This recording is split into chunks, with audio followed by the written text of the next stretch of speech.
मी म्हणतच नाही सुसंस्कृत राजकारण करायचं आणि आपल्याला सुसंस्कृतच राजकारण करायचं. पण आता आपण कुठल्या पक्षात गेलोय? आता आपल्या सुसंस्कृत राजकारणाची पुढच्यानी जर ऐशी केली तर शिवसेना स्टाईल मध्ये त्याला उत्तर द्यायला आता अजिबात कचरू नका. आता काही मागं त्या ठिकाणी वळून सुद्धा बघू नका. तुमच्या मागे आम्ही खंबीरपणे उभे आहे. तुम्ही आता पुढेच जायचं बा, अजिबात काळजी करू नका.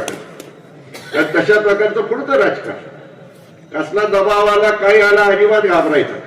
आपला वाळूवाला असला, मातीवाला, मुरुमवाला असला, त्याच्यावरती त्या ठिकाणी पंचनामान केसन वगैरे तसा प्रकार झाला की आपण उभं राहू ना. तिथं करायचं तर सगळ्यावरच करायचं, एकावर आमच्या कोणाचं करायचं.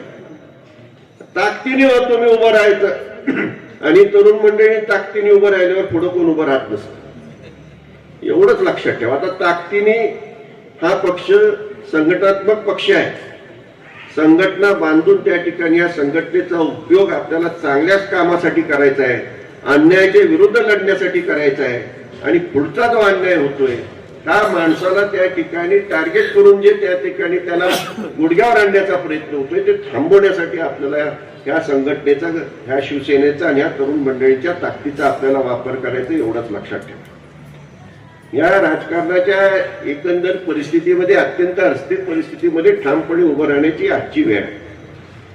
या ठिकाणी काय माझं राजकारण मोठं करायचंय, अनिकेत रायांचं करायचंय, विश्वजित रायांचं करायचंय अशातला भाग नाही. हा तुमच्या अस्तित्वाचा प्रश्न आहे.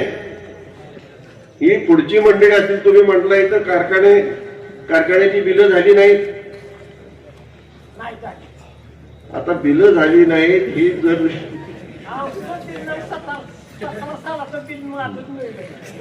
त्यांचं 17 सालाचं हक्क बिल, तुमचं 17 सालाचं हक्क बिल प्रल्हाद पाटलांनी खाल्ले ते जाऊन त्यांना विचारा.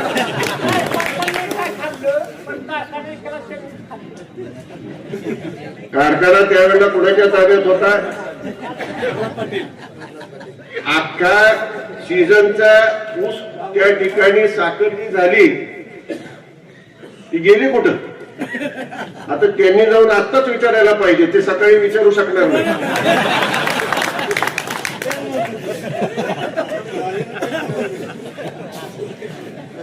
आता तो चालवा बंद पडलेला चालवला, 2000 चा 10,000 केला, कामगारांचे प्रश्न सुटले, हे राहिलं बाजूला. आता अडवायला त्यांनी कोणाला पाहिजे, त्याला अडवत नाही. तो चांगलं करतोय त्याला अडवतायत, कारण त्याचंही कारण आहे. जी काय अपेक्षा आहे ती आमच्याकडूनच आहे, त्यांच्याकडून काय अपेक्षा